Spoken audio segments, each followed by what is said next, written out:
Hello, guys and girls. Welcome to episode 91 of the FReality Podcast. This is a weekly VR, AR, and MR talk show, live streamed every Saturday on YouTube, Facebook, and on Twitch. You can tune into the show live at 7 p.m. in Europe, 6 p.m. in the UK, and 12 midday in central US. You can also check out the audio version, which is available on iTunes, SoundCloud, and on Anchor. If you enjoy the show, please subscribe to our YouTube channel. We've literally just surpassed 2,000 subscribers on YouTube, so congratulations, team. Well done to you. It's totally awesome. We appreciate all your support. If you have any questions, comments, or feedback during the show, please put them in the chat. We'll try to answer as many questions as we can. Now it's time for me to introduce you to the team. First up, you won't Adam and Eve this geezer. Always up for a kick and prance down at the battle cruiser. It's me, old mucker, Zimsock 5. How you doing, man? You all right? What the heck was that? What was that? I have no idea what that was a reference to. What was that? I thought it was a bit of Cockney rhyming slang because of Blood and Truth, of course. It's set in London. So I thought that would be fitting for your little intro this week. Oh, it was perfect. Thank you, Mike. Appreciate that. So, yeah, I loved that. We'll talk about that in a minute. But no, this week has been a good week. It's one of those weeks where, like, when you find something that's been plaguing you, on the creator side for, like, months, and then you work out what was going wrong, it feels good. It took hours. I figured out that my second graphics card, which I use for encoding, because I do everything on one box, was hiding from me because of some driver issue. But it took me forever to find that out. When I did, it was like, you little bugger. And so I gave it 2 brick feet and threw it in the pond. So anyway, that's sorted. So I feel good, accomplished after this week. Glad you got it sorted. Well, next up, these two are the ultimate tag team for your VR adventures. Welcome our guests on the show this week, of course, the lovely Cass and Cherry. Hello to you both. How are you? Hello. Yes, we're good. Yes, thanks for having us. Thank you for joining us, by the way. Rowdy couldn't make this week, so Cass and Cherry decided to take his spot. So it's always a pleasure to have you on the show. So thanks again for joining us. Next up, armed with only a pair of Speedos and some flippers, that's all this guy needs to escape a sinking ship. It's, of course, my Frisian friend, Nathy. How you doing, man? You all right?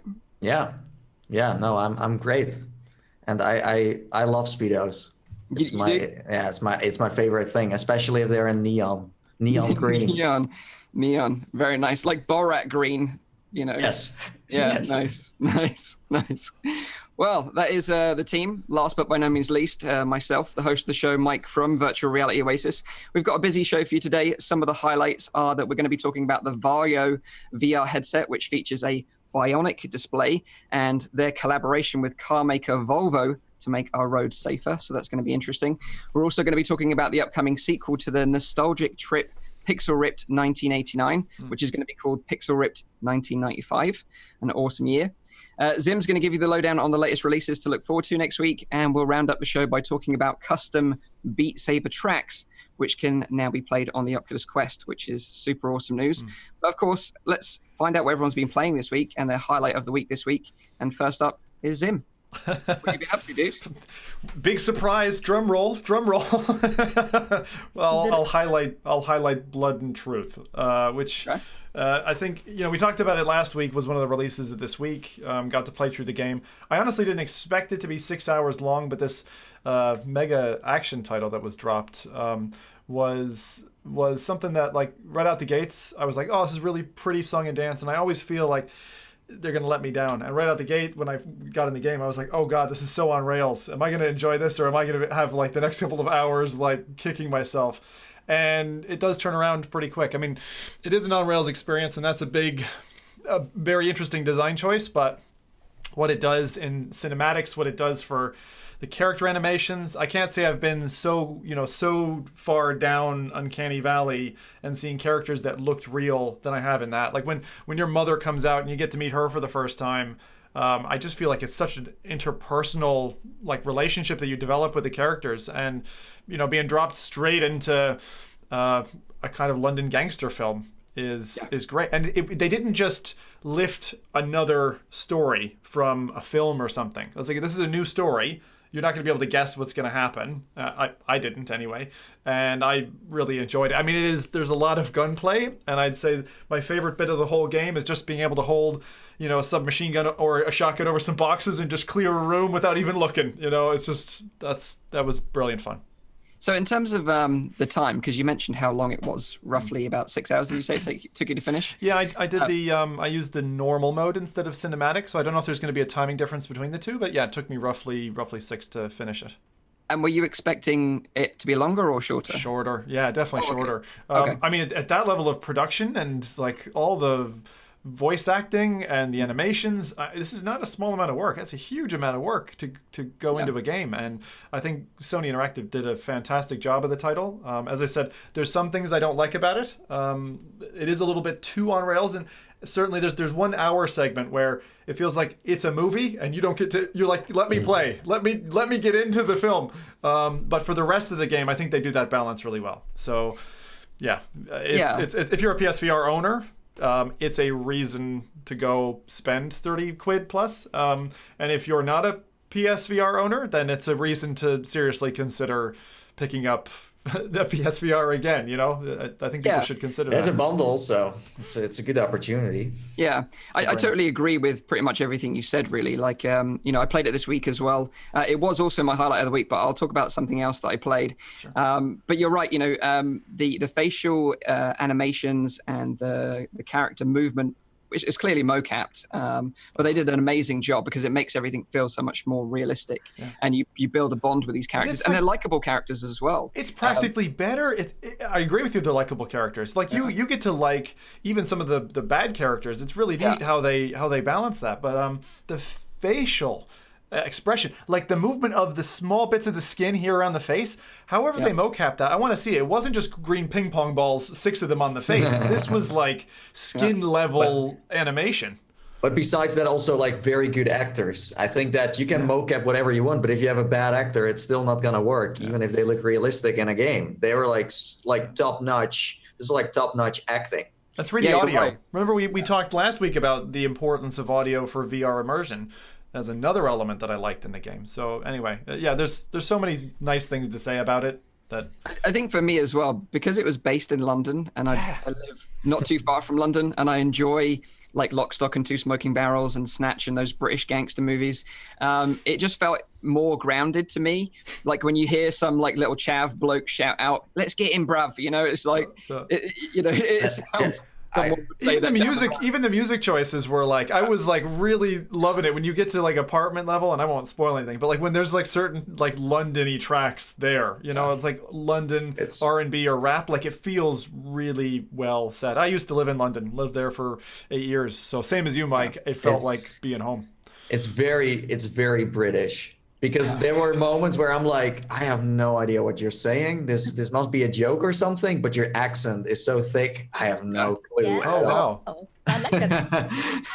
Well, it's like it's proper like Cockney accent, proper London. Yes, and honestly, like the locomotion, there were some people concerned about the locomotion in Blood and Truth because it's an on-rails experience in a way where you can decide what spots you want to go to. You look, you gaze, and then you hit a trigger and you start going there. But that makes you focus on the story. There is no moment where you're just, messing around. If it was like free to explore, then you could lose the story a bit. This is like bam, bam, bam, constantly getting sucked in. And I think that makes this, way of moving around in the game amazing. Because they built a story on that, I feel like. And I think that's good. So they address, it's a really important point you're making, Nathan. They address the issue of I don't know where I'm looking. Like if anyone's played the Serious Sam VR mode, right? Exactly. The cinematics are going and you're like looking in the wrong direction. Well, there's a big sandworm coming up over here. And the one thing that I would say, and this is, I know it's a design choice they had to make to make that a success for them and to make it easy enough for anyone to get in. Because that's one of the points. It's like attract new audience in. The amount of chevrons, the amount of arrows that appear, though, was for me quite immersion breaking, and I kind of wish there was a mode where you could do that with a smaller dot or some other mechanism that wasn't so much in your face, because that drew me away from the characters and the animations and the gunplay. I did feel like there were moments where I'm like, let the characters just move on all these spots without me having to do that because they were so close to each other. But overall, I think the locomotion was fine, and the story is amazing. The gameplay mechanics are super fun, and most importantly, it's fully interactive. You can pretty much grab anything you want besides shooting the enemy with guns. You can do so much more. There are like Easter eggs, challenges everywhere. It's a jam-packed, interactive cinematic experience. The only gripe for me is when you have like such an amazing game like this on the PSVR. Again, like and it's the tracking of the system that really lets it down a little bit. And I know that you can spend hours optimizing it by putting your camera higher or dimming all the lights in your house or whatever. I know, I get it before everyone starts going crazy in the comments. But regardless of how good your setup is, there are going to be moments where it just flakes out a little bit, and it's particularly in gunfights where you're holding the controllers in front of each other like this and they occlude each other. It just causes problems with the tracking. And it's a shame because it's such a cool game that when it does break the immersion, it just takes the shine off it a little bit. But with all that said, though, and my gripes with tracking, I would go far to say is it's my game of the year so far in VR. I think it even tops Vader Immortal, in my opinion, as a standout VR title. That's how good I think it is, because they both have amazing voice acting, they both have amazing graphics and stories, and they both mix up the gameplay mechanics. Like, you have sections where you're climbing 1 minute, shooting 1 minute, in Vader, like wielding a lightsaber. So it's nice that they mix it up. I think what Blood and Truth does better than Vader Immortal is pretty much the interaction you can have with all kinds of things around you. In Vader Immortal, there is almost nothing you can really, do. And here it's like, hey, you need to use your hands. Be curious. It's inviting you to explore the places you go to. Yeah. Good. So that is Blood and Truth. Very nice. Awesome game. If you own a PSVR, totally get it. Seriously. Must buy in my opinion. Try it as well. You should. played it as well? No. Oh, are you gonna play it this week, do you think? Maybe after what you guys said. No, Probably definitely play it. Definitely play it. One more thing before we go. It's one thing that I found weird was that it's a seated experience, and almost everyone I've seen is playing it standing, and That's funny. it's great seated because it's awesome for beginners. It's super friendly. Although they should just unlock a mode where the character doesn't change in position, because it's crawling, it's crouching, and when you're doing it standing, your body goes through the floor all the time, and it's so odd. So hopefully they will do that. I didn't even know it was a seated one. That's interesting. I didn't have a clipping problem at all. Not through the entire experience. No, it's not clipping. It's like when the dude is hiding behind an obstacle, it goes down. So automatically it feels like your body goes through the floor. I see what you mean. Yeah, it does feel a little bit weird that they take the control of your character away from you. You shrink a little bit. Yeah. All good points, though. I'm glad we've mentioned these things, because if you're going to go and buy, I call it a double-A game. It's like it got a lot right.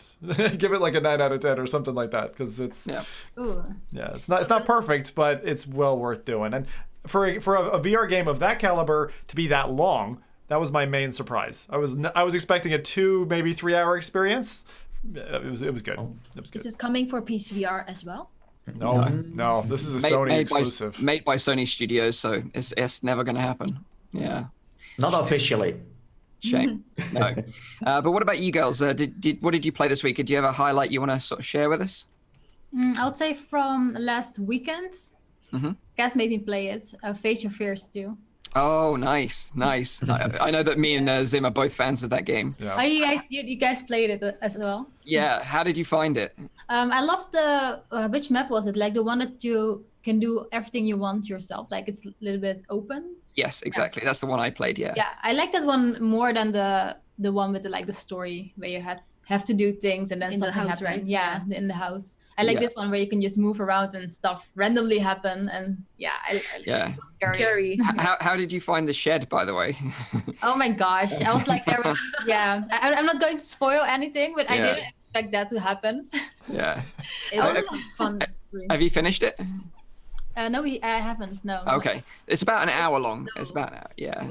He was so scared. He I was was super slow. slow everywhere. Okay. I love that shed. I still have such wonderful memories of Mike Really? first going into the shed and just seeing him, just his body shake in fear, like Yeah. the things that were happening to him. So now anyone who goes like toward that shed now is going to be like preloaded with, oh god, We what's know going to what happen? happens in that shed. Yeah, that was at OC5. That was so good. This- Such a cool experience. This is one of those games that, let's say, if it's winter and it's really cold inside your house, you should play it because it gets super hot.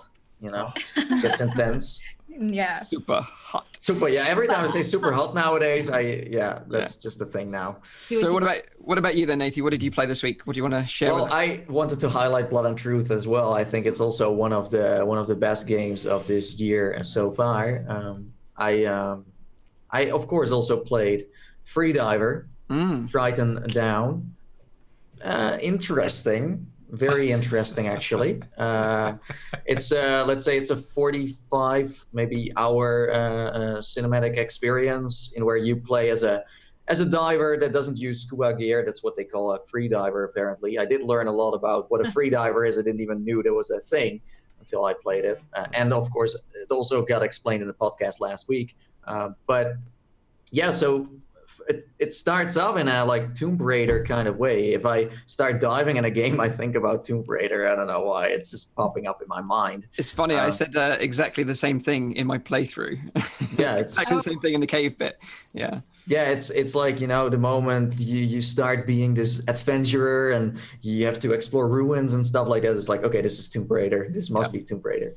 But yeah, so this 45-minute experience for me at least, maybe you can finish it way quicker or slower, I don't know. But I think 45 minutes is decent. But yeah, let's say the trailer they showed on Steam, that kind of got me into the game, by the way, because it looks kind of, you know, made me curious. I jumped in, and it's weird that if you watch the trailer, you see a ship, and you gotta escape this ship. That's all I'm gonna say. But 90% is in this ship, and 10% is you being able to just explore a little bit of a part of the ocean. So I felt a little bit clickbaited there. I don't know why, but I was like, oh, okay, so 90% is just me in the ship. Well, I would love to just, you know, see the ocean life and really, you know, the beauty of it. And as you said, Tomb Raider, you know, explore these ruins, really go deeper, but that didn't happen that much. But the mechanics are nice. You know, you actually have to swim all the time. It's a good workout. There's no way you're going to click a button you really need to swim all the time. And on your arms, you have like information, your oxygen level. You constantly need to find places where you can, you know, take a breath of air or recharge. There's also this little iPad that shows you what you got to do. I found that a bit annoying and immersion breaking because it's constantly like, hey, open this door. And then you open the door. Oh, and now go here and now go there. I'm like, maybe you should shut up and don't tell that much because it spoils the experience a bit because it became too easy. And it's kind of like, I just want to find out myself where to go, but it's kind of like this cheating device. So that was kind of like, yeah, I don't know. Maybe they were scared that people weren't able to finish it without it. So I think they added it later. It kind of feels like that. I'm not sure about you, Zim. But, it's funny because we had the complete opposite kind of buy-in from the trailer. So I expected it to be only on the ship. And by the time you escape the ship, that's it, game over, right? Like, I wasn't expecting you to even to start off of the ship. Like, I didn't expect backstory. I just kind of expected you to be thrown in and there not to be much behind it. But they actually gave a bit of backstory to it. And I'll have to be careful not to give any spoilers here. But, like, there's a couple of scenes in the game that I think are worth the £6 that the game is worth. But I felt like in the second half, two things really annoyed me, right? The cheaty, you know, wrist, like you've mentioned with all the hints, that shouldn't exist. Or it should be off by default, right? That should not be on your arm. Because I had the same thing where I got stuck in one section and it feels like you're almost playing like I expect you to die with a puzzle sequence. And then someone just feeds you the answer to the puzzle. And it's not like it's a difficult puzzle. The items are highlighted. You know, it's going to take you 5 minutes to work it out. Why is that there? And then the second thing was I felt like at the second half of the game was on fast forward. Like, I feel like we went from the segment of the game that felt like natural progression to, oh, we got to wrap it up. And then it's over before you're like, it's over already? It's like, what? It's like development time is That's exactly how it felt. It felt like we got to wrap this up, guys. Budget's gone, you know? But also just in general, the pace was different from time to time, where you were like, okay, now they finished this up in maybe like a few months, and this part, they took way more time to develop that. I thought that because you have these cutscenes that kind of try to tell you more about the story. They were like in third person. So you're like this actual freediver, and then moments you're looking at yourself. I'm kind of like, what the heck is going on here? That was so weird. And then I found that jarring as well. And then somewhere at the end, the developers found out that you can also just be in the cutscene yourself. I'm like, what do you want? Do you really want to go for first person or third person? Like, it could have all been in first person, but I think they were just afraid that the dialogue in those parts was going to be too long and people got bored. I don't know. I let it sound like it's bad, but it's not. It's somewhere floating in the middle. I thought it was an okay game. It's not great. It's not bad. I just expected more from it. The puzzles you were doing at the start, you're like, wow, okay, this is cool, you know? Like it feels like Lone Echo in terms of like how you solve puzzles, because your hands can go everywhere. You can grab the walls, you can swim, it's super smooth. But then after a while, I'm like, this is only a game where I have to use a key card. This is only a game where I have to open doors all the time. It's like the same puzzles all over again. And for the last 2-3 years, I don't know about you all, but all the puzzle games I've played, it's always like key card, open this, door, handle that. Like, come up with something new. It could have been more original. The only thing that I thought was satisfying is that you can use items to break things, to kind of, have that escape moment. But I don't know. I think they played on safe here, and that's great because, as I said, it's only an hour long. I don't know. I have some mixed feelings about this. You have to have your expectations, I think, set at a particular place going in, and then you're going to have an okay time. If you expect something that is a longer experience, a deeper story, something that is a bit more consistent and polished throughout, then I think you go in, you come out disappointed. But for what it is in terms of concept, I would love to see that concept fleshed out in something 10 times as long. Yeah, exactly. I think you hit the nail on the head there. It's priced accordingly right now. It's like £6 or $8. It is short, but the feeling of claustrophobia, the feeling of being on this ship, the water physics were really great. Finding air pockets and feeling the heartbeat when she's starving of oxygen was pretty like panic-inducing. It really is. But like Zim, I could have happily played that game for like 3, 4, 6 hours, So hopefully Archiact, the developers behind this game, really flesh out this concept and maybe treat this as more of like a tech demo and see what the reaction is, and then flesh it out to a much longer. Well, I think that's what they were going for, because I finished it, and I'm not gonna talk about the ending, but it is an ending where you're like, okay, so that's it. Wait a second. Is this an episodic thing? So I've been asking them. So like, listen, what's the deal with this? So they said that they were going for a cliffhanger, like in a blockbuster movie. Although that didn't connect well because it didn't build up the right way. The story hasn't been written well enough to make that happen. It's super weird. Like, let's say if you threw this on Rotten Tomatoes, I don't know what was going to happen to this. But I'm kind of like, what's going on? It feels a bit random at the end, and they also said that that let's say if it does become popular and it sells well enough, that's basically what they said. If enough people buy it, they might make more. But then I'm kind of like, but you have to make a game with that in mind. Like, if you want to make the story longer, then write it that way. But right now it felt like, okay, we got to end it here because that's it. It's like an hour long, done. But I'm happy they went for this instead of what they did with Evasion, because that was way too ambitious. So this is just right. And I think as a development studio, you should never go too big, because then you don't know where you're going to end up. And with this, it's kind of like, we're just going for an hour gameplay, and it's solid. It's a solid game. There's nothing wrong about it. No funny bugs, no immersion breaking moments. I just felt like the story was a bit slow, and also the puzzles could have been more, Or varied. No, I agree. Yeah, so that's Free Diver if you missed. And you don't get wet, so that's also a plus. You could put your feet in the water if you wanted to. In a bucket, immersion overload. But the game I want to talk about then, because we've talked about the other two games that I played this week, but I also played Five Nights at Freddy's. Oh god. VR Help Wanted. Seriously? Scary. Yeah. I quite like scary games in VR. I like that adrenaline rush, and I know Zim's a fan of this one as well. But I'd played a mod of the original Five Nights at Freddy's in VR before, kind of had a little bit of fun with it, but didn't really get into it too much. But this is kind of like, it's basically a bundle of Five Nights at Freddy's 1, 2, and 3.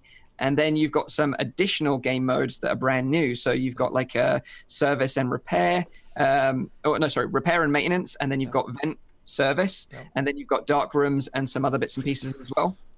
Now, the two experiences that I had the most fun with were repair and maintenance, where basically you have one of the big animatronic dolls from Five Nights at Freddy's, whether it be Freddy himself or Bonnie or Foxy or whatever the other one's name is. And basically you have them on a desk in front of you, and you've got these narrated voice instructions telling you what to do. So it's almost like that Saw moment. They're like where they're giving you instructions and you're under pressure to complete them. So you have to do them in order, in a specific order, in the right way. Otherwise, you just get your face chewed off by the animatronic, which is just terrifying. And it's like playing that game as a kid, Operation, where you've got like the patient laid out in front of you and you've got bones and you've got to pick them up. But if you touch the edges, you're kind of screwed. Except you're almost forced to hug the patient. You know what I mean? You get so in the face of this thing that it just puts you on razor edge, and you feel like the thing is gonna, like, it's gonna jump at you. You just don't know why, and you go through these steps to the best of your ability, and inevitably you fail and get your face chewed off, as you said, Mike. And that's a horrible experience. It's a horrible experience, but also a lot of fun. If you like that kind of like adrenaline rush, I've just soiled myself, then you'll enjoy it. But the other experience as part of this game, which is new, is vent service. And basically you've got 3 vents, one at either side and one in front of you. And you've got a sequence of little puzzles you need to complete. But whilst you're completing these puzzles, whilst you're looking away from a vent, there's like an animatronic clown crawling through the vent towards you, very alien. Oh my, no.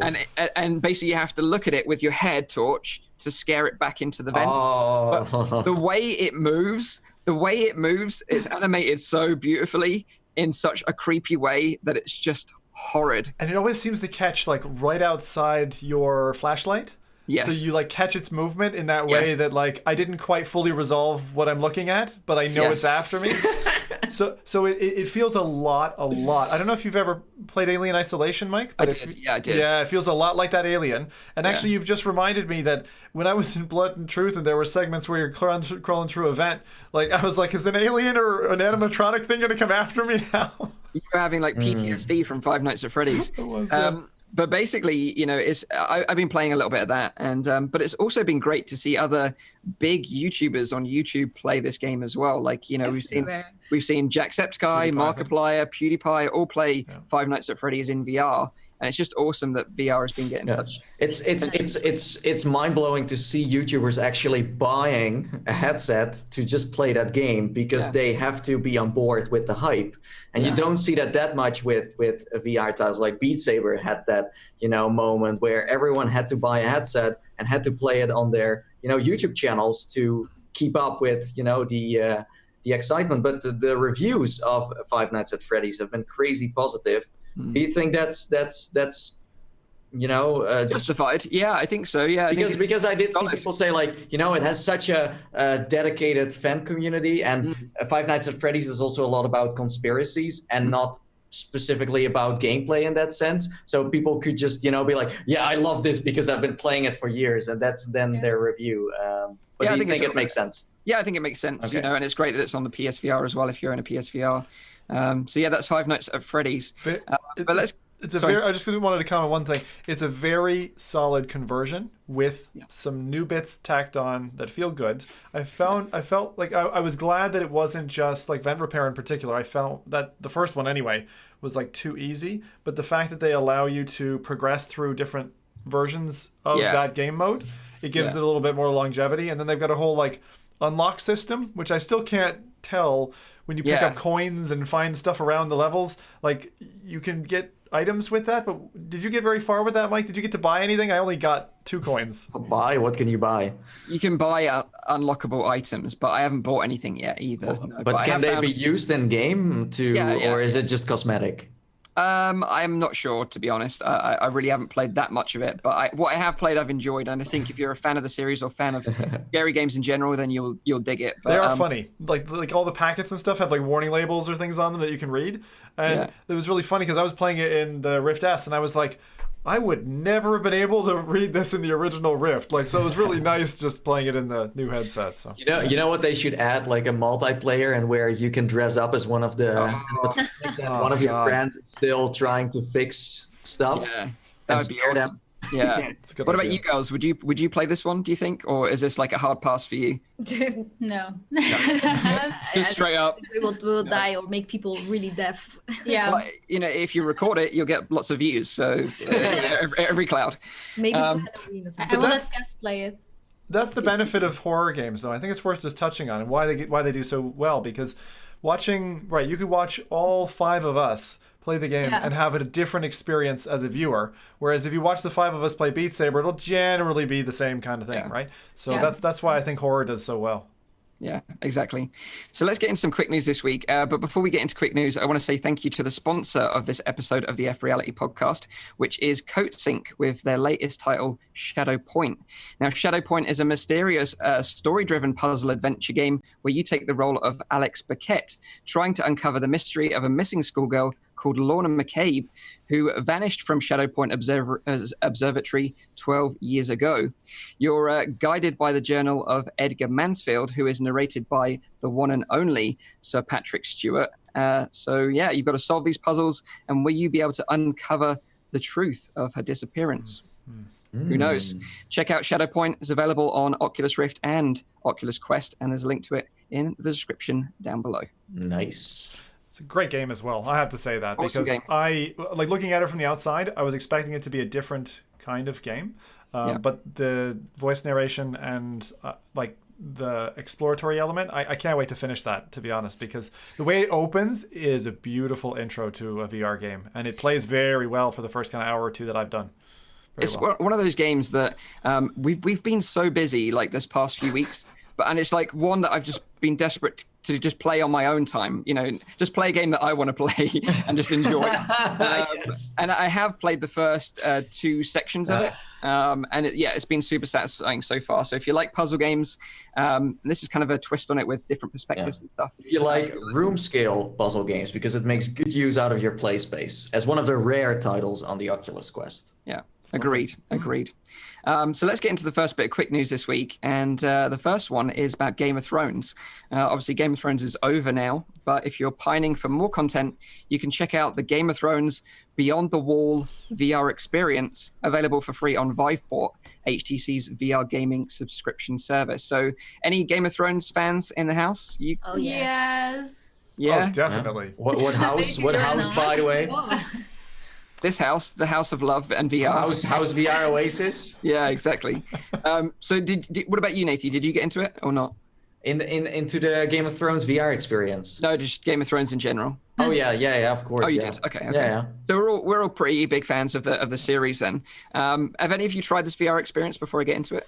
Not yet. I plan to, but no. And the user reviews are kind of like medium. So yeah, exactly. I'm really curious. But didn't this air like 3 years ago or something? It's quite an old experience. Yeah, you're right. This actually takes place a few seasons back in terms of its timeline in the Game of Thrones universe. Yeah. But this VR experience, it's a 7-minute long experience, so not very long at all.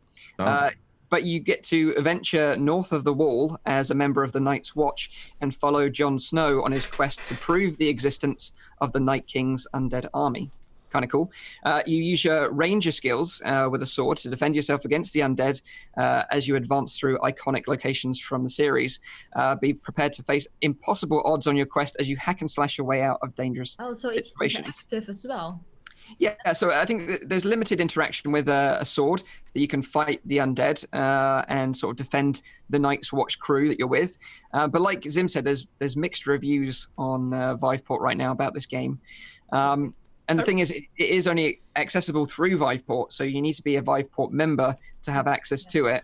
I just wonder, is this the same one? Because they had an experience at, I don't know if it was E3 2 years ago or something like that, where it was like an elevator. It was like a lift. And you go into that. I think this is not the same thing. No, yeah, that was a demo. I think that was a demo. That's not the same. That, like when Game of Thrones launched, they had these elevators in like an exhibition with DK1s inside where you could go up the wall. Yeah.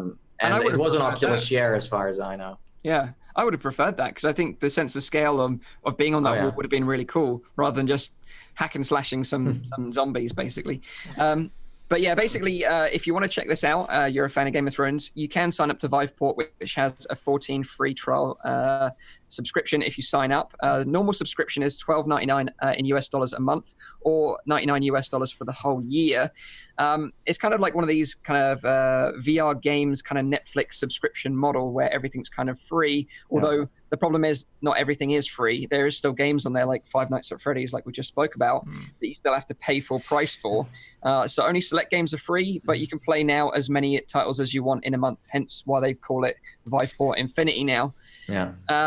And it's not just for HTC headsets. The service also supports Oculus Rift right now and will be supporting Windows MR in the future. I have a feeling it's making slowly a comeback. I feel like they are getting better in buying content at the right moment, where first you were like, oh, I already played, let's say, SuperHot, and then 2 months later it appears on Viveport. They become faster on it, and I also think that developers also know that they want to publish there as well. You know, they want to have their titles even on Viveport. With Game of Thrones, I'm kind of like, you know, I love to play a VR experience. I'm sure it's going to be a movie type one, so you kind of know what the quality is going to be. But maybe it's better. I mean, we have seen like Blade Runner, for example, where it's like super duper neat. The timing is just a bit strange, though. I mean, the show is over. This is from the first, like the first season, and that's not bad. You know, it's fine. It's fine. Strange timing though, because in season 1 you couldn't really bring content like this to the table just yet. But then do it somewhere at the start of a season or somewhere. But there's one thing that I do have to give them, is that the trailer got uploaded on the Game of Thrones channel, one of the most popular channels on YouTube. So it's huge ass marketing. For me, to be able to experience the dragons would have been way more appealing. To stand and understand their scale would have been way better in my like a 5 to 10 minute experience. You're standing in front of it, and it's got I agree. Or riding it. Riding it, maybe. Yeah, would have been badass. Yeah. So next bit of quick news this week is about SuperHot. We got some interesting stats from the team this week because they released SuperHot as an Oculus Quest launch title. It's currently the 3rd best-selling game on the Oculus Quest, behind Vader Immortal and Beat Saber. Now, interestingly, the developers didn't support cross-buy, and they stated their reasoning was that the port was much harder than anticipated, and they feel like they've created the best version of SuperHot on the Quest, and it justifies paying the full price for, which I totally respect. If that's the way you want to do it, totally get that, understand.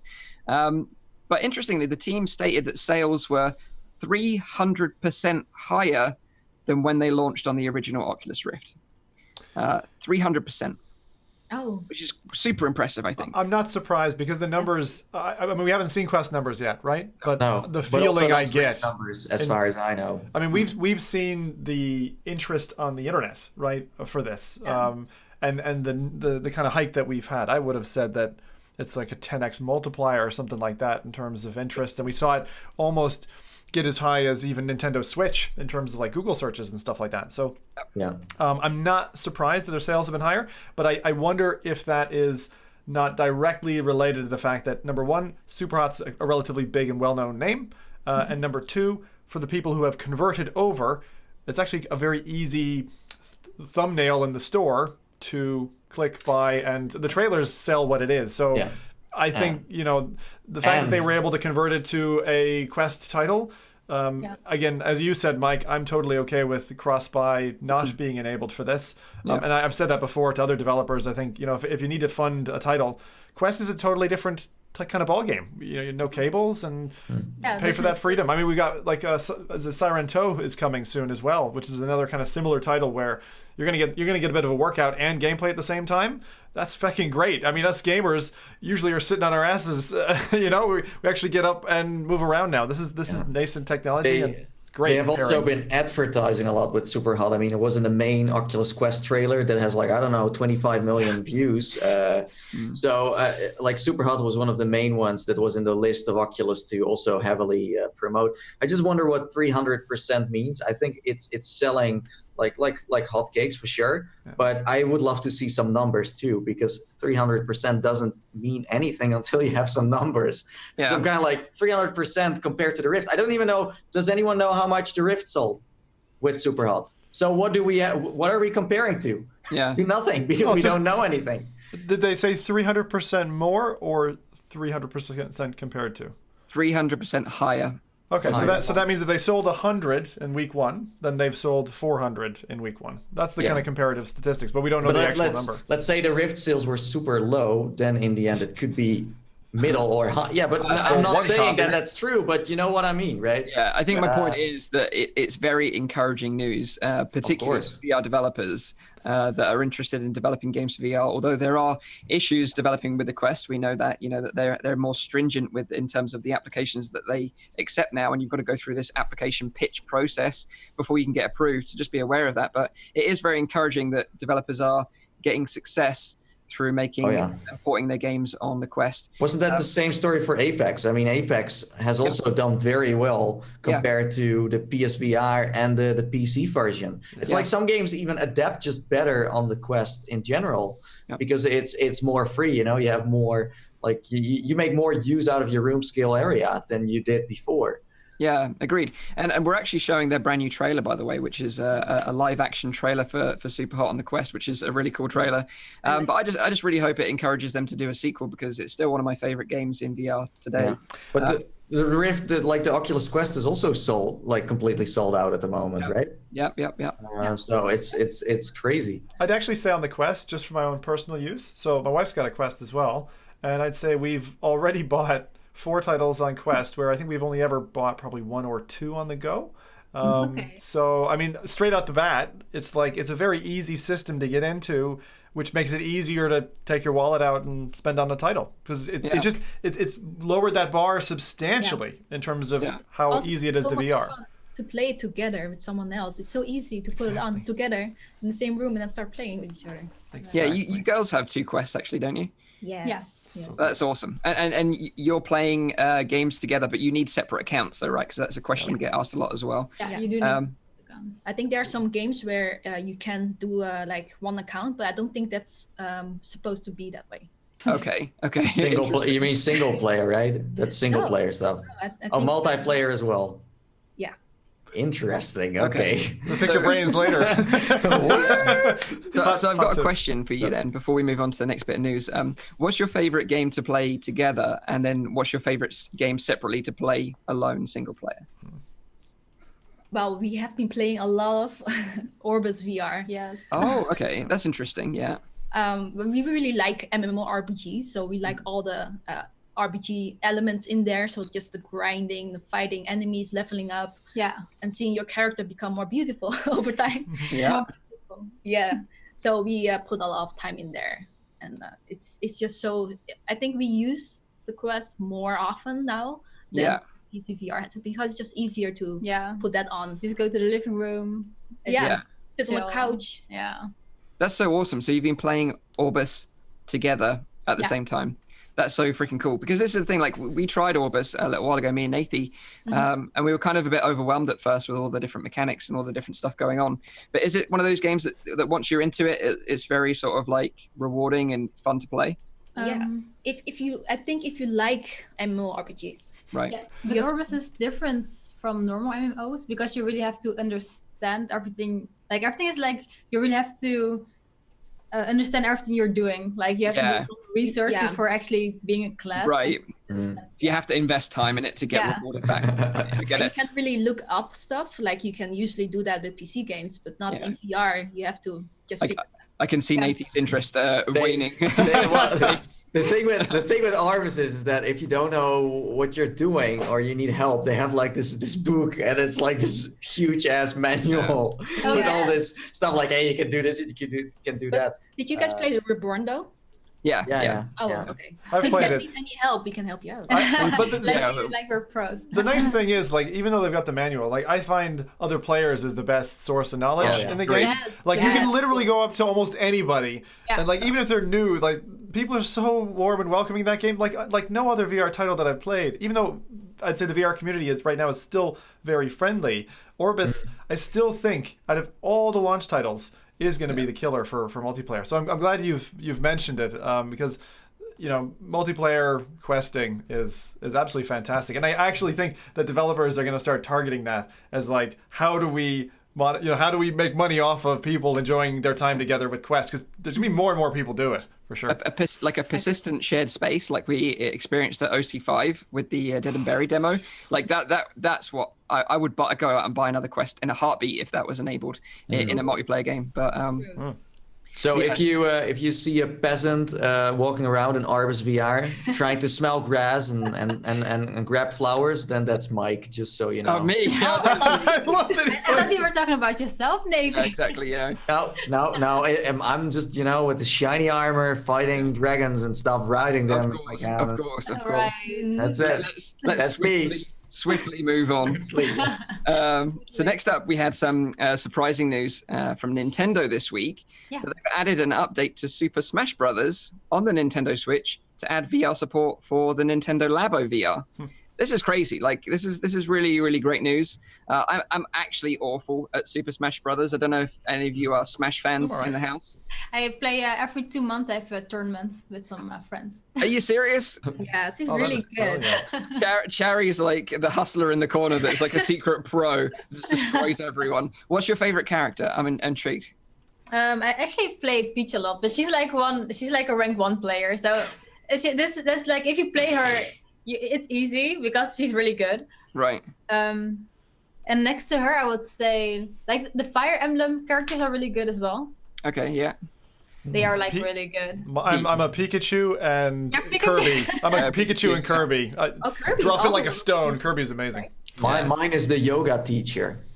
Oh my god, yes, the fit trainer. It's actually pretty good. I'm not joking. He's so funny. Like if you're good with that character, you're good because it's really hard to play actually. Or he's hard to master. She.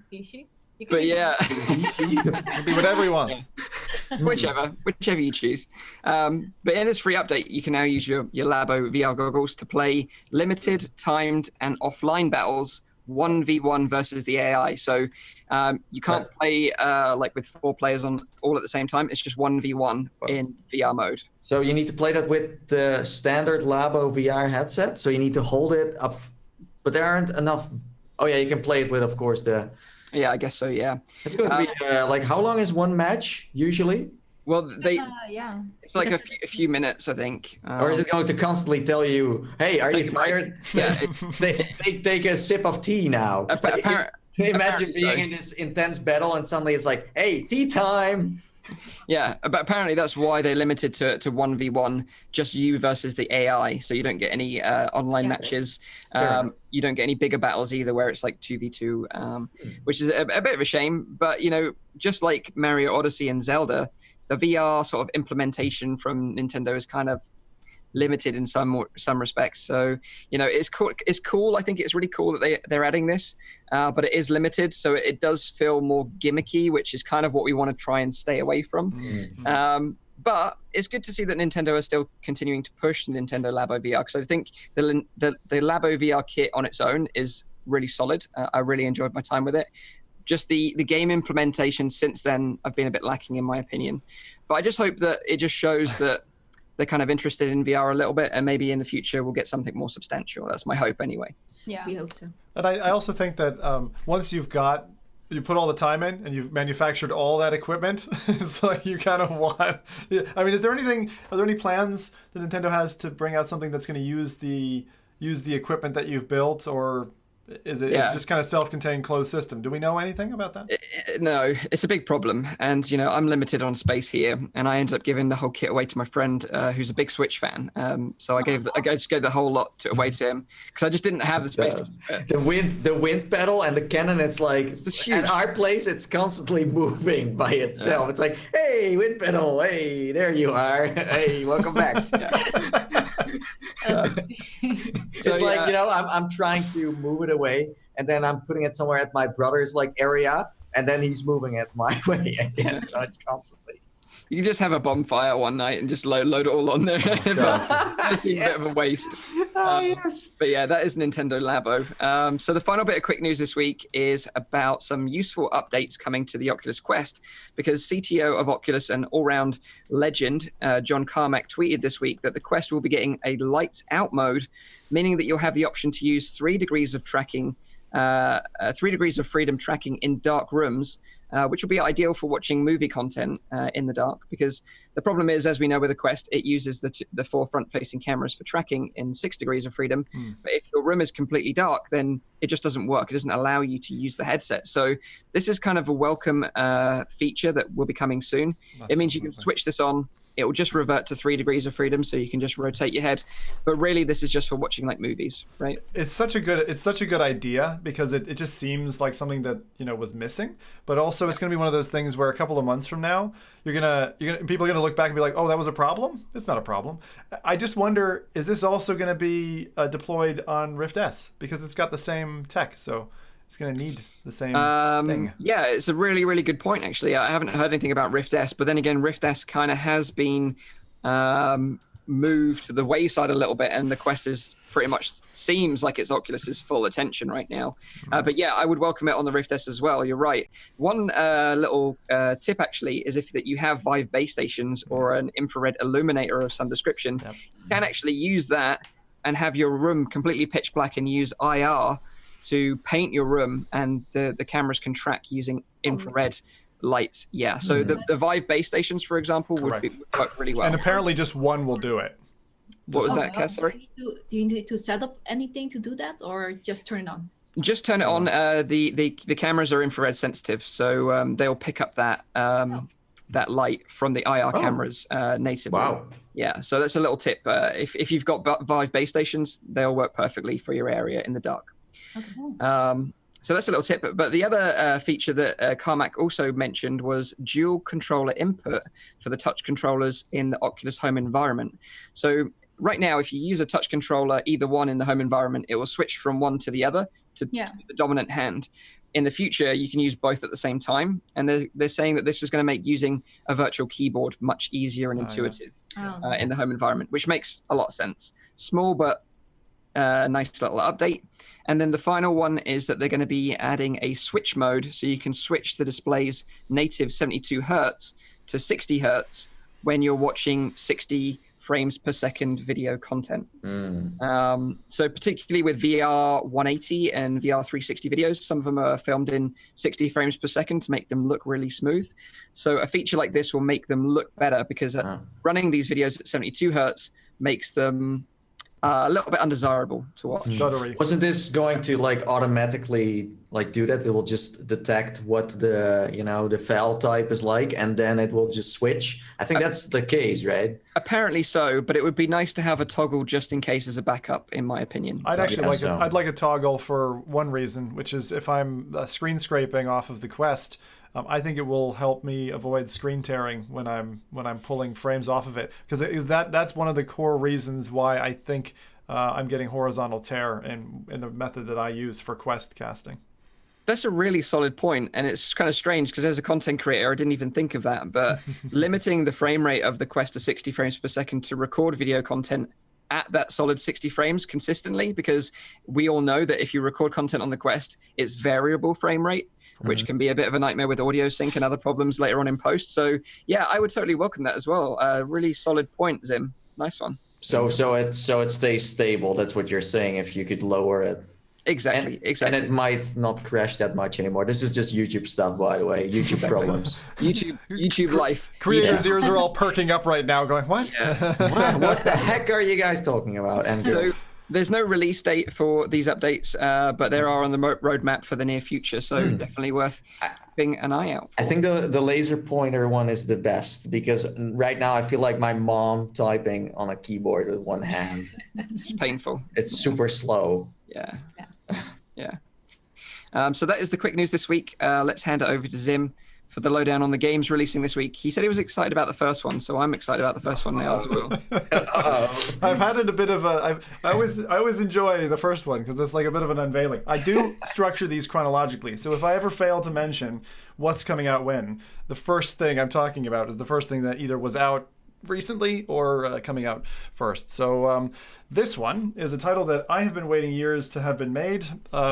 It is not a quality gem, so I'm not ushering people to go play it. Free title that was created by in a 5-week-long school project by the game industry students of Alman Institute. So, what is the game about, you ask? This is one that will certainly rub the magic lamp of anyone out there who has OCD. For this game is called Clean VR. So this is the kind of game that I was thinking would definitely at one stage be made, and now it is a real thing. So Clean VR is a title where you essentially pick up your house to a timer. So you put things back on the shelves. You know this is the kind of idea. So their little blurb on this is, it's a small-scale, relaxed VR experience for the HTC Vive specifically. Your mission, should you choose to accept it, is to organize the house before time runs out. Or you could just let yourself loose, smash the piano with random objects. So, as I said, as a student project, I have to take my hat off to them. That's the description. That is the description of the game. It's a free game, by the way. You don't have to pay anything for this. That's good. And this is called Clean VR. So there you go. This just like is like my life. My life is this game because my wife goes to work and she's like, have a good day doing your YouTube job, and then she comes home and she's like, you have done nothing around the house today. It's like I have been busy. Like although it may seem like a job where I do literally nothing but play games, it's actually way more involved. What you do, right? You only play games and have fun. Exactly. So I feel like this game is talking to my soul. So you can barely keep your own house clean, and then you also want to play this in the exactly. Yeah, I feel like it's a game within a game. Or it's an excuse. You're like, hey, listen, I did clean, but it's in my virtual home. Yeah. I think it's one of those things that as well. Like I used to be a really almost OCD level, like tidy kind of guy. I was raised in a home where like my mother would be vacuuming every second day, like one of those houses, right? Like really straight, orderly, tidy. And I'll tell you that the longer I go in life, the busier my life gets, the less tidy. If anyone's ever seen the nest of wires under my desk, anyway, it's like Jurassic Park down there. So, all right, so that's Clean VR. So on to the second one. I've got 3 titles this week. Okay, this one is actually something that has just launched on Oculus Home, and I wanted to mention this because it's a quality title. Contractors VR, which originally launched on Steam back on the 15th of December, now has just landed on the 30th of May on Oculus Home. So if you're one of those people, and they do exist, who only buys an Oculus Home, you can get this now at a discount compared to Steam. So it's, I'll give you the UK pricing. So it's £12.99 British pounds versus on Steam at the moment £15.49. Save yourself £2.50. Wow, this is Contractors on Oculus Home. Contractors on Oculus Home. $12.99. Yeah, $12.99. Wow, awesome price, right? That is I mean, this is great. Like beautiful game. The thing that stood out to me about Contractors, for those who don't know what it is, so it's a team-based competitive multiplayer shooter game, and I would say that I would rank this now, having to agree with Rowdy after a few sessions of Pavlov, between Pavlov and Contractors. Those are the 2 games that if I have a free couple of hours to myself, I get on there and I go shoot some lads, right? And that's just the way I do it. And when you pair it with the stock, unlike Pavlov, when you pair it with the stock, it feels really, really like you're part of a SWAT team. So, wow. And I think this is like the only game with a custom calibrator for the stocks, right? Pavlov implemented one. I haven't used it, Mike. I think you did. Yeah, that they didn't do a good a job as Contractors did. Contractors has a really standout stock calibration tool, which is should be the standard in every shooter, in my opinion. But I mean, in terms of the lighting in the game and the flow between matches, like you know, it's not as full as Pavlov. I'd say Pavlov probably gets 3 or 4 times the amount of attention in terms of multiplayer game lobbies. But I've never gotten in and not had a full game when I've gone to play. And it just feels fantastic. It's a really solid FPS. So if you don't have it already, and as I said, if you've got something like you just bought a Rift S, this would make an excellent companion for that.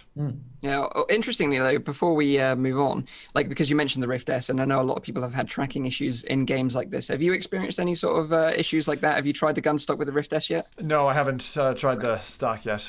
I'll probably be going to your tutorial video though if I do. We did try it.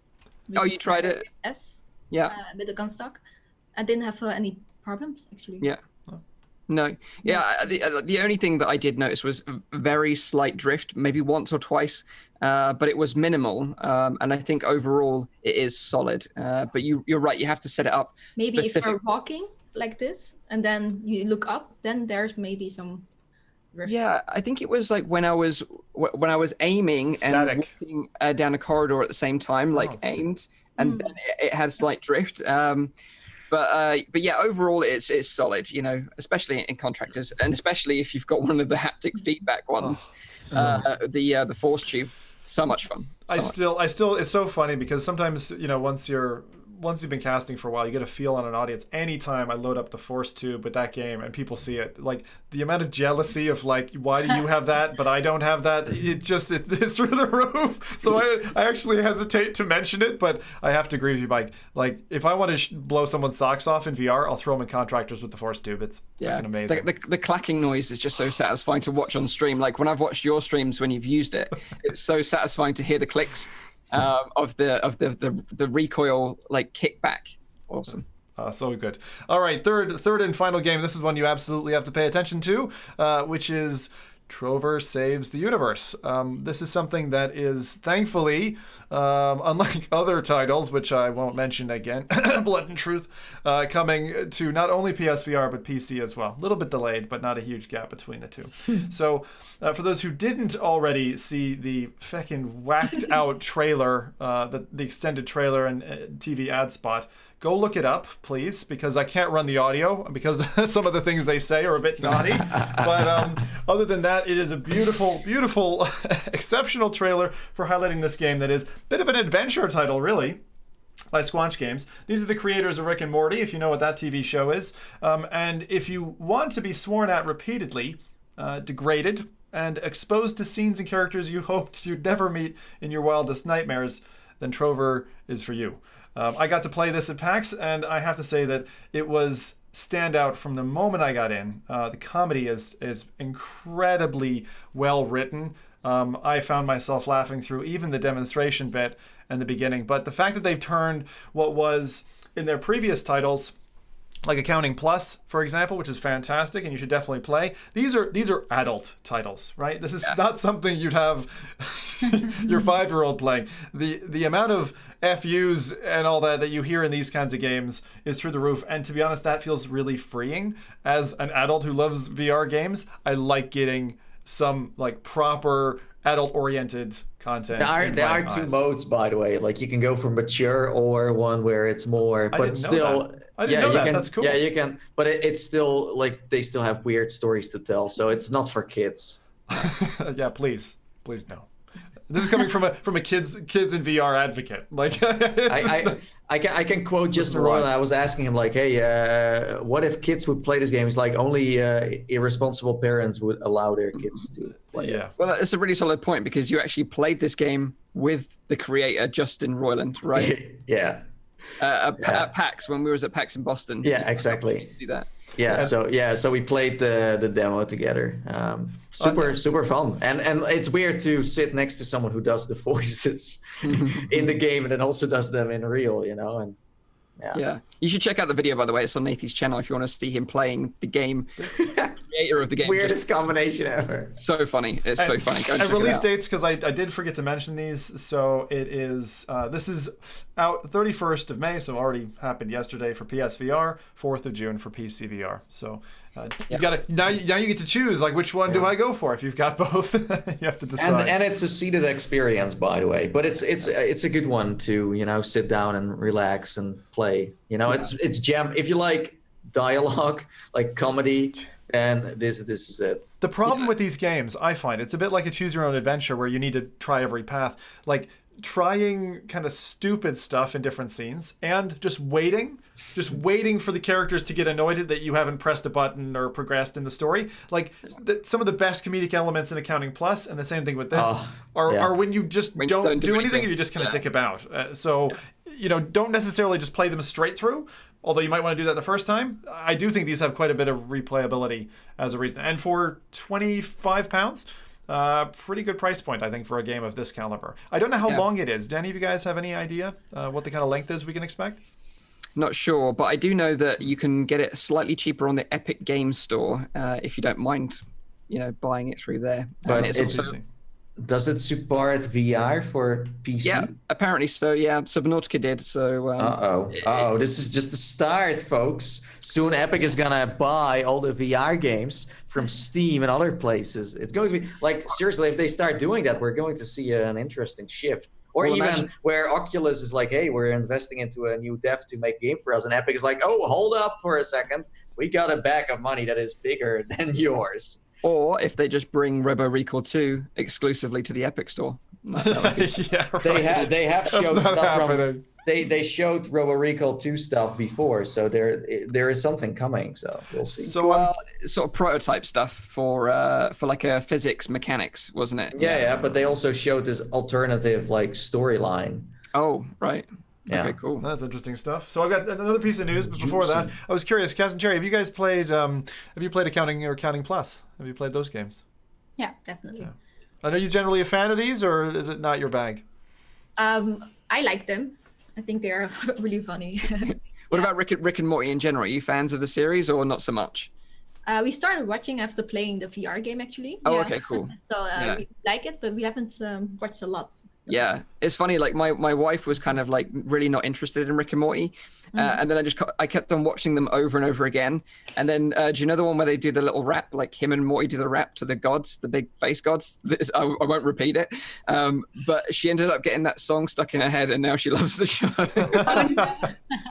But like Kaz and Cherry, I only got introduced to Rick and Morty from the VR game, which is a really weird thing, I'm sure, because I don't watch a lot of television. So my universe is like mostly VR with maybe 5% television. So I got introduced that way as well, which is funny because I do like it. I like their comedy. The real question is, have you girls found the secret zoo level yet? Oh, perfect. Don't even start me. Oh my God. I heard Frank spent like a good week trying to find that thing. I don't even know if it exists. Rowdy did as well. He spent so long. You know what's odd? They send some people a package with goodies, squanch swag as they call it, and some people received a hint towards the zoo level, and I don't know if this is like just a troll or right. No one has found it. I bet you it actually exists. It's just I don't know. Anyway, so the last bit of news in terms of releases I'll mention, there is an interesting bundle that's available on Steam. We've actually seen a couple of these now, but this one is the VR Pioneers bundle I'll mention.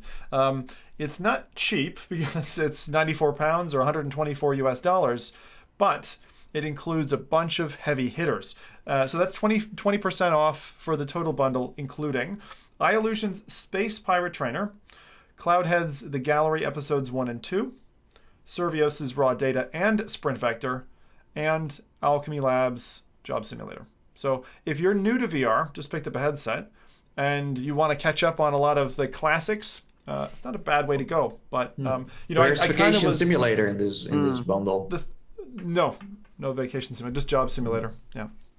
But I do think that that combination of studios is really nice to see doing something together as a package. So I don't know whose idea was that. Was that Steam, or would the studios kind of get together and say, let's do a bundle? But I think it's a really good idea because between those 4 studios, they are some of the more standout studios who continue to produce quality VR content. So look out for them. I think this bundle is more about celebrating the success these studios have had and how much they changed the VR industry already. I can't wait to see what Illusions does next, because they've done Space Pirate Trainer, but what are they must be working on something next, right? Yeah. Oh, that's got me thinking now, Mike. I don't know. Yeah. Like a one-man developer. Yeah, it's pretty. It's a small studio, right? Yeah. Right. Yeah. But look at FNAF. I mean, this is the time. Like, VR is such the wild, wild west where a single developer can create a game that becomes just like a pillar, right? So there you go. Those are the releases for the week, Mike. Awesome. So let's jump into a first main topic then, and this is an announcement this week from Ana Ribeiro and Arvory, the team behind Pixel Ripped 1989, and that's that they're coming back with a sequel to the game that's going to be called Pixel Ripped 1995. Now, the original Pixel Rip game, based in 1989, it was like kind of like the Game Boy era. So, it was like a game within a game. If you've never played it or heard of it before, you basically have your Game Kid console, which is like a Game Boy. And while stuff is going on around you, in the world around you, you have to play on your Game Boy. So it's like a game within a game. It's a really interesting and unique concept. So like, for example, in one level, you're playing in a classroom and you have to play your Gear Kid whilst avoiding the teacher catching you playing your game, but obviously you've got to complete the mission on the game as well. So it makes for an interesting gameplay mechanic, put it that way. And it was a really cool nostalgic trip down memory lane as well. Like if you've been like a gamer for many years of your life, you'll definitely get something out of it. What did you lot think of Pixel Ripped? Did you enjoy the original game? What about you, Cass and Sherry? Did you play the original? Yes, we did. Yeah. Yes, I definitely liked it. I liked the diversity in the game. Yeah. Every level is different. I like it. Yeah, exactly. Like you'd be in a classroom one mission, and then you'd be like shooting birds that turn into dragons in another mission. And it kind of like a bit like old school gaming. It was hard as nails, actually. It was kind of tough, especially the last boss. Like the last boss will have you tearing little hair you have out. We were live streaming that one actually, and I couldn't finish. I was almost had him, and then I died, and I was like, oh my god, I have to start all over again. It was a tough fight, and it took me many attempts to get it right. But it was so satisfying afterwards, a bit like those old classic games, because they were hard. When you do finally finish it, it's like that level of satisfaction is really a lot of games these days just aren't tough enough, and so it's nice to see some of that coming back. I just wonder how long it'll take before they can kind of come out with this. I don't think we have a release date yet on it, do we?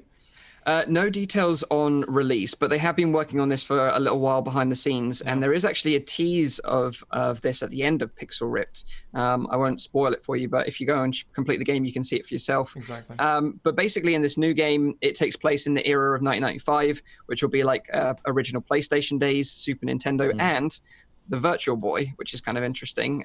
Maybe if they throw that in the mix as well. The Sibling Lord from the original game is back. Oh God! Okay. I'm like Nathy. That is the most difficult name to pronounce. You do a good job of it anyway, but I just why couldn't it just have been a Goblin Lord or something? Like, why is it Sibling? What is that? Sibling. It's Saber, like Saber. Sibling. I think that's kind of like the Sibling Lord. Yeah, I get it. Yeah. Saber. He's after the Pixel Stone again. Yeah. Damn him. Darn it. Pushback. Douchebag. But it's awesome the fact that I know that Pixel Rip did pretty well on both Oculus, Steam, and PlayStation as well. So it's awesome that they've got enough revenue to push out another game, a sequel. And I know that Anna's always been keen to keep it as a series, so with different timelines. So this one's 95, maybe next will be the 2000s, maybe, who knows. But I really hope that they keep pushing this series forward in the future and spicing it up a little bit. I would be down for that. Everything. Sorry. You go on. Like everything is in there from Anna herself. It's a very personal game. Like it's the story that is getting told in Pixel Rip is about Anna. So she's pretty much playing the game, and you're playing her. So it's like, I wish there was some more, some explanation behind it, so people know, like, hey, wait, so the developer who made this is telling the story. But it's great. And I think that 95 and also maybe the ones that come after that have been, popping up before, because when I played the Oculus demo on Share like many years ago, you could not only go into the classroom, but you could also look at different consoles with different dates on it, different timestamps. Right. So they already made this a long time ago, because she's so passionate. She already made like maybe, I don't know how many games that she wants to publish. So she's totally ready for more. I think she already has way more in store, even after 95. I just hope, people still want another one, after. Yeah, I totally welcome another one. And like you say, Anna is such a, an amazing person to listen to when you listen to her story. She did a TED Talk, actually, if you're interested in checking it out. Anna Ribeiro is her name, so you can look it up. Yeah. But yeah, basically Dot, the character from Pixel Ripped, is based on her. And she came up with the concept of the game because her brothers would be out at school or at work, and she would play on their console.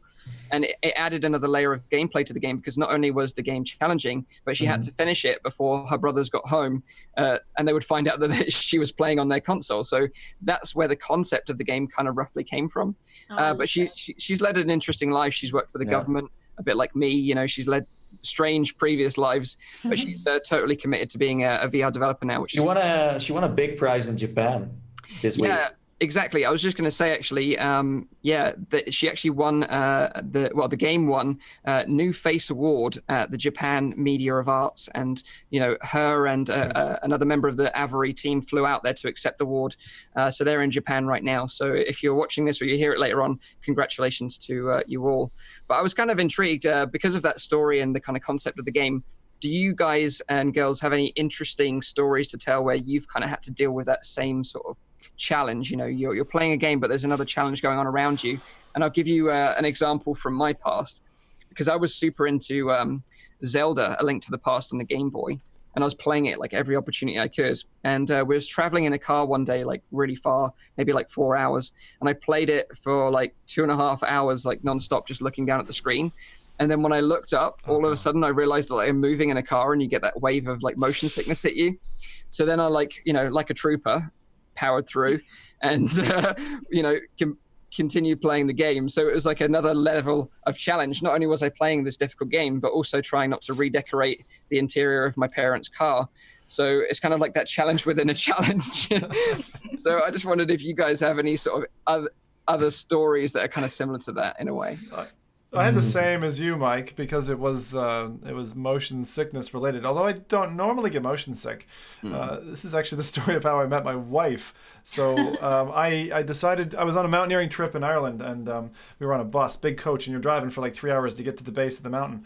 And some other countries won't believe that 1,000 meters is a mountain, but anyway, the Nintendo DS had come out the year before or whatever, so I brought that along, and I was playing that on the bus, and then found out this chick down the way was also had one, so we were playing away, and I was like super excited. You know how you are when you're a teenager, and you meet a girl who's into gaming as well. It's like, oh shit, this is a big deal. And then we were like playing away, and she's kicking my ass in Super Mario or something, multiplayer, wireless on the bus, and I just, like you, I hit that wall of like, oh my god, I'm so sick, I am gonna throw up, but I can't, like, I have to man up and just take it.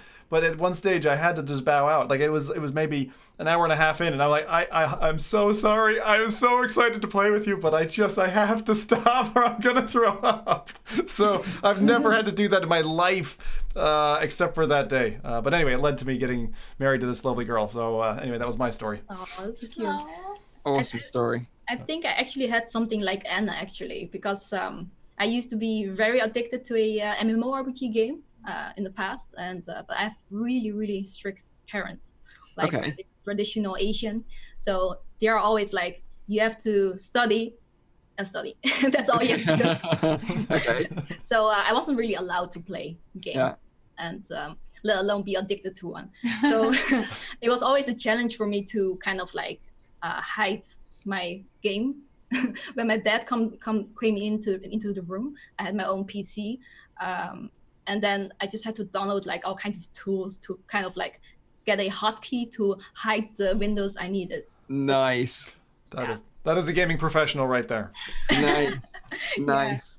Yeah. But it's also because you both have a passion for gaming as well. Like, does gaming form any part of like how you met each other, or was it other circumstances how you met? No, the funny thing is we actually didn't even know we liked gaming when we started. When we had a relationship, like it was like way later that the subject suddenly. Yeah, I actually never thought to ask her. If she game. I was like, I don't think girls game. That was what was in my head. Like, Okay. About it.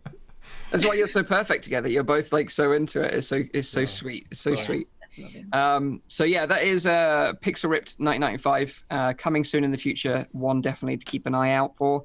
So let's talk about Varjo, because we've talked about this before on the show, and we've also seen recently that some companies like Audi, for example, are looking at adding VR to cars and transport systems for passengers to be entertained during their journey, which is pretty cool. However, Varjo and Volvo have teamed up to do something on another level, and that's the actual driver of the car is in VR whilst driving. Fucking nuts. Absolutely nuts. This is nuts. So this is crazy, but they're using something interesting here, and more specifically, they're using the pass-through mode of their new Varjo Retina level resolution headset. Now, if you're not familiar with Varjo, they have this like patented bionic display that basically mimics the complex characteristics of the human eye to let you see things in the virtual world just as clearly as you would see them in the real world. This is next level stuff here. Now, the unique thing about this headset is that it has 2 panels per eye. So it has one laid on top of the other, and features integrated eye tracking. So apparently with this combination of 2 panels per eye, it touts to offer 40 times the clarity of the Vive Pro. Whoa. 40. 40 times. Jesus. So basically how they pull this off is that you have a context display, which is the peripheral display, and then you have a bionic display, which is overlaid onto the context display of each eye, and is very, very small, because we know from like Rowdy's previous science lessons that, when you look into a VR headset, your eye is actually only really focused on a very small proportion of the screen. And what Varjo have done is made that little tiny screen, the point that you look, a separate screen. So the separate screen has a resolution of 1920 by 1080. So it doesn't sound like a high resolution, but when it's this teeny tiny, like the size of your thumbnail, if not smaller, that is a very high resolution for that sort of display. And then when you pair that with the context display around it, you get this very sharp, clear image right in the center. And then everything else is kind of like, peripheral view. So it can kind of be rendered at a lower resolution. That's basically how they make the magic work. Obviously, with this technology, you do get a slight overlap from what I've heard in sort of hands-on impressions. There is a slight overlap, but for the most part, it's basically the best image you can experience in a VR headset right now. Question on that. So how does the screen integration work? Are we talking like one is like the outer ring of a donut and the other one is inlaying into it, like on the same plane, or is one set behind the other? I don't know how they interact. So the teeny tiny one is laid on top of the other. In the middle, it's got fixed foveated rendering, so it's not dynamic, but it does use eye tracking. But yeah, so you get this beautiful, clear sweet spot in the middle. Basically, that's how it works. So just before we go on, this is not a headset for consumers, right? This is like B2B stuff. B2B stuff, absolutely. This is why they're partnering with like car manufacturers in particular. We've seen BMW also adopting VR as a method for selling cars and stuff in the past. So it's no surprise that the car manufacturers are really pushing the industry forward in terms of B2B stuff. But yeah, this is a headset that's going to cost you back $6,000, $6,000. Okay, that's not bad. And you're going to need, of course, a beast machine to run it with 2 display ports, because it uses 2. Wow. But basically, Volvo have obviously seen the advantages of using a headset like this, and previously Varjo have just been like a VR headset, but they've always sort of teased the fact that they've got this like mixed reality mode addition coming to their headset, and that's what they've sort of showed off in this like little demonstration.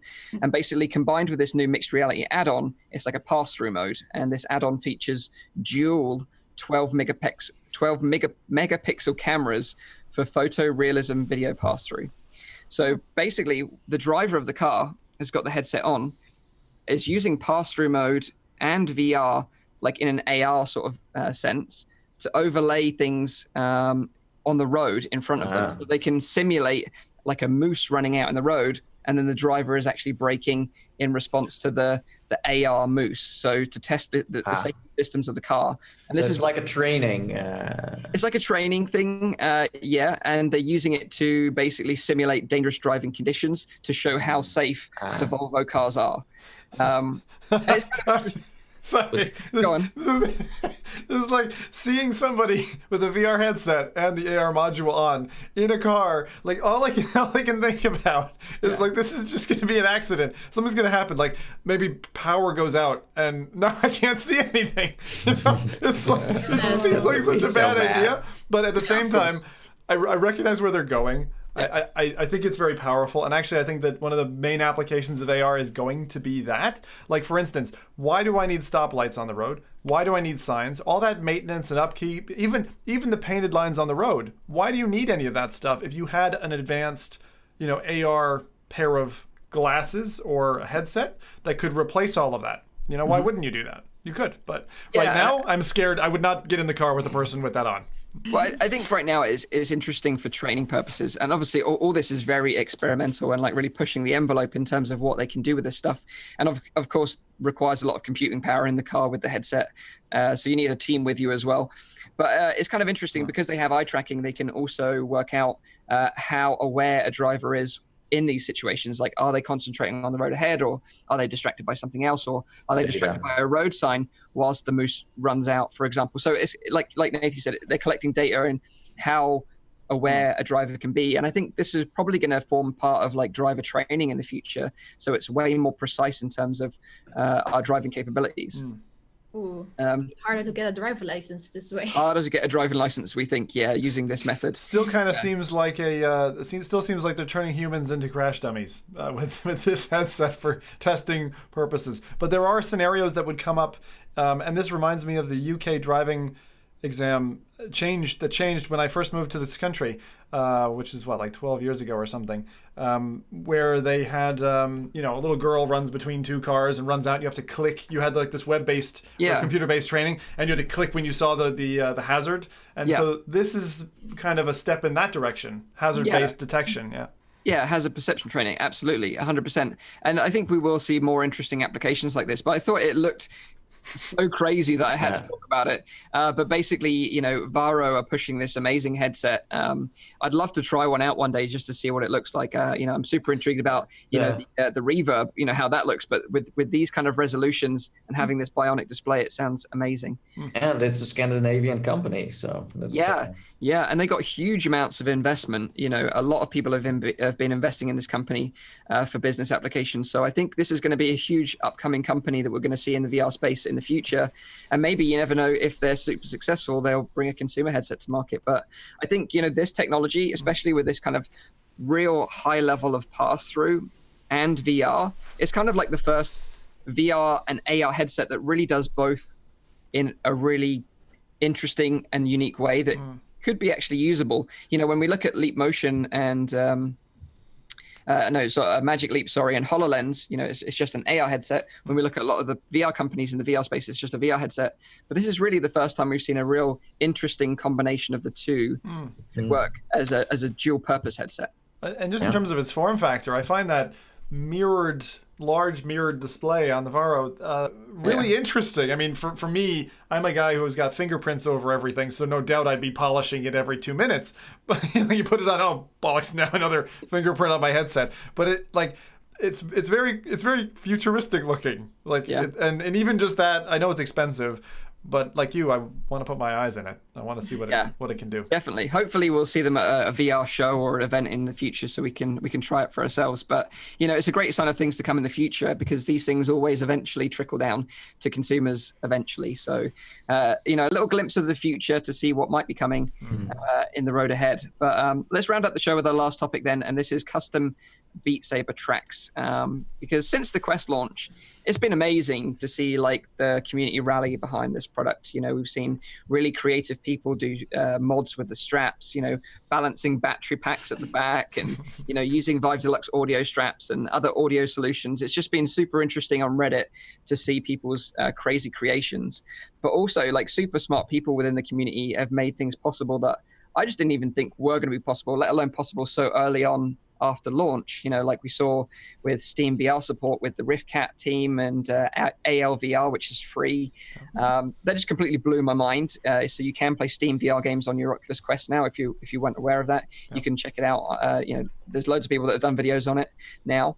But then this week, we finally had that nut that everyone wanted cracking, and that is custom Beat Saber tracks on the Oculus Quest. Now, this was a sort of a group effort from the Beat Saber modding group.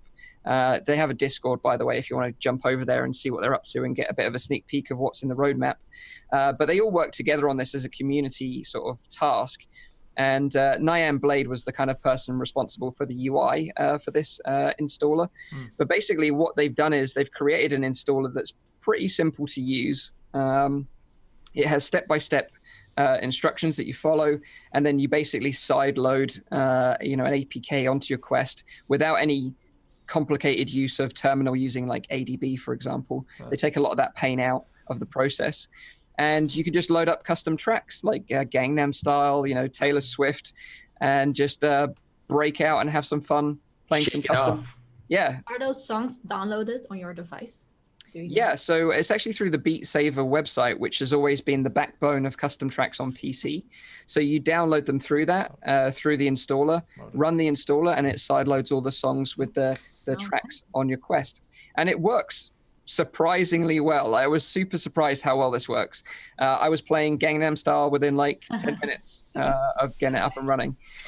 The only downside right now is that you can wipe your game saves. So if you've got some particular high scores that you're fond of, just be aware of that. But they are sorting out updates to save your saves.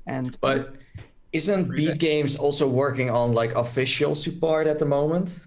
Yeah, so they've added custom tracks to the PC version, and they're saying that in the future, those tracks that you create on the PC version will be able to be downloaded and played on Quest. That's their goal. They haven't figured that quite out yet. But also it's worth mentioning that Beat Saber officially have a new music pack coming out on the 10th of June as well, a paid for. Can't wait. We don't know yet the music group or theme, right? No, we don't know that yet. So want that. Marshmallow Beat Saber pack. It would be an awesome combo. Monster Cat was a great collaboration. I thought that track pack was really next level and worth the money in my opinion. A VG pack. Avicii would be good. David Guerra, something like that.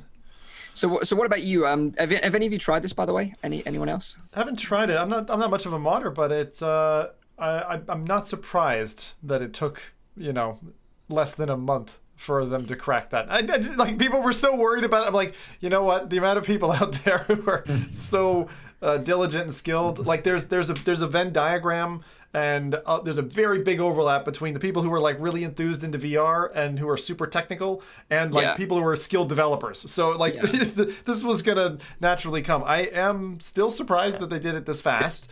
This comes as a blessing as well for Beat Games, because they kind of rely on their community nowadays and let them do the work, because for legal reasons they can only go.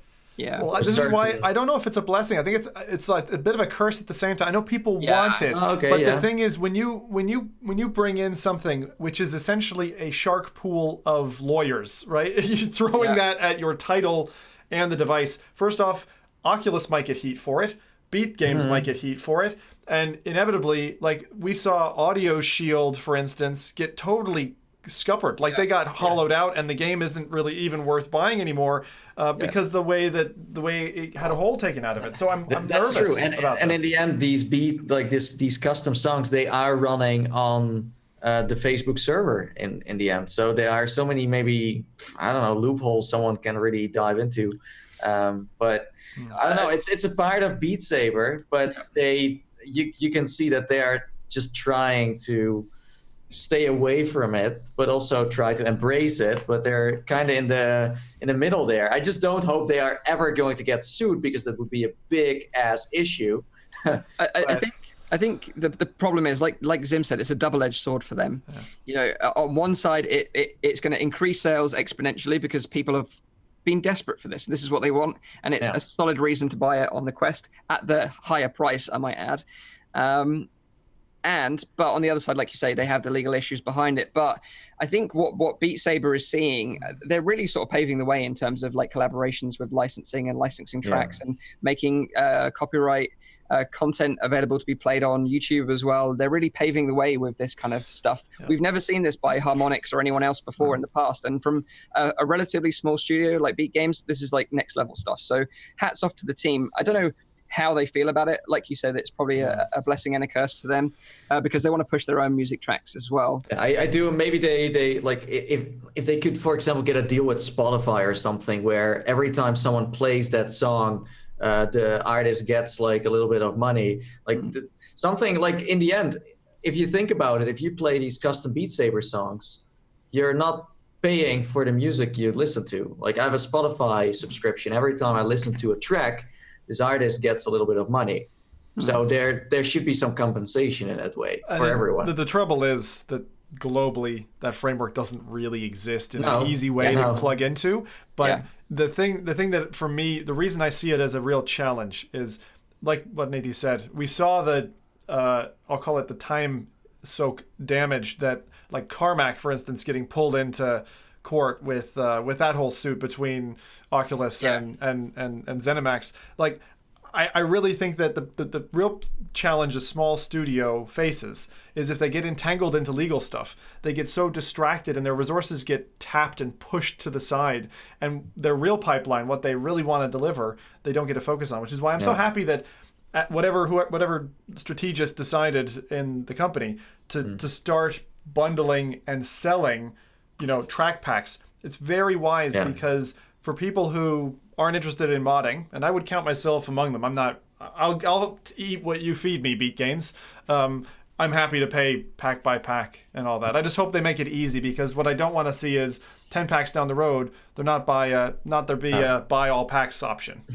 Like don't make it difficult for me to go the legal way. You know what I mean? So I agree. Like they with these packs, they showed that they want to go the fair way as well, and it shows that.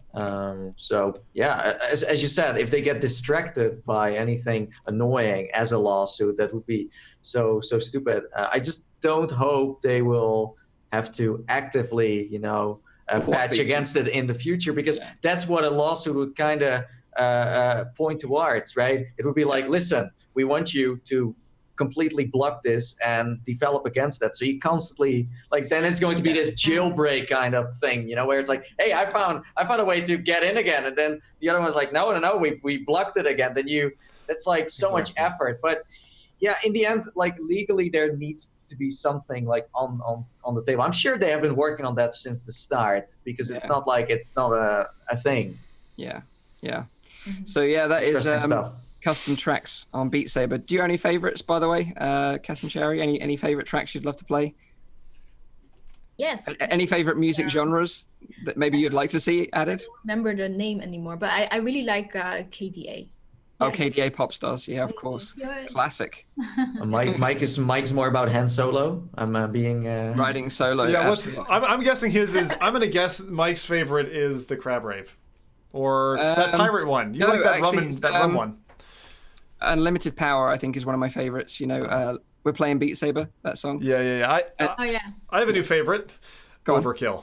That is freaking. That is so metal. That song is like freaking. I mean, you just like, and it actually feels like you're playing the drums at the same time as you're playing the track. I'm trying to do it on Expert Plus, and I don't think I will ever master that, because that is insane. People do it, but I don't know how you physically can do that. I don't know. Totally badass. So if you've got any questions, now's a great time to ask us some questions, any of us, about VR or about ourselves, while I go over the show times again. So just a reminder, it's a weekly VR, AR, and MR talk show, live streamed every Saturday Saturday on YouTube, Facebook, and Twitch. You can tune into the show live at 7 p.m. in Europe, 6 p.m. in the UK, and 12 midday in Central US. You can also check out the audio version, which is available on iTunes, SoundCloud, and on Anchor. Rowdy's going to be back with us next week. Thank you to Cass and Cherry again for joining us on this week's show. Yes. Really appreciate you joining us. Always a pleasure to hang out with you girls. So yeah, if you've got a question, now's the time. And slam a like on this stream. And I also wanted to say, because we didn't get a chance this week to cast to either Facebook or Twitch, so if you missed us out on those platforms and came and found us on YouTube, then thank you for finding us. A little bit of a technical problem will work out for next week. There was a question here from YouTube. Sleeping VR says, is FNAF going to come to Quest? Apparently, the developers are keen to port it to Quest. So it's a possibility. I think it would work really well on the Quest. So if they can make it possible, I would totally welcome it. Isn't it Steel Wool Studios who ported it along with the original developer of the series? I can't remember his name off the top of my head. They go way back. Yeah, I remember. And there's another question here from our main moderator, PD. He says, where is the strangest place everyone has tried the Quest? This is a good round table question. I haven't really played it in a strange place because it hasn't really left the house. But in fact, I haven't left the house for the last 3 weeks, so that's probably why. That's like someone I know. Yeah. Welcome to my world. Kidding. Have any of you ventured outside in the past 3 weeks? I know Zim's taking his out. Yeah, I did a live stream from a forest, which I learned 2 things. Number 1, bring a lav for distant voice recording with a dead cat. A dead cat is that. Sorry, it's not like. Yeah. Your cat is very cute, by the way, Kaz and Cherry. I like your cat who's been making. Don't listen to this, Milky Way. It's alive, by the way. He's very well behaved. Very, very well behaved. But yeah, so you need a dead cat with a lav, and then remember an internet connection if you don't want a bunch of your apps disappearing. So I didn't think to tether to my phone before streaming it. So I was like loaded up in the interface, and I'm like, hang on a second, I forgot about the internet. I mean, I could still play Beat Saber and stuff like that, but if you wanted to play a game properly, you'd need an internet connection. But the forest would be my weirdest place for now. Awesome. I played it in my bed, playing Rec Room with my fellow viewers. And I also played it once on the couch, but that's not super weird. I don't try to take it outside. If I do go outside, I try to go somewhere indoors again to play with it, but I don't play with it outside. It's because it doesn't cover my warranty in the end. It's kind of dangerous. Although, like as Zim said in one of the previous episodes, you got to be very, very careful if you do want to do it. But I personally, I recommend against it.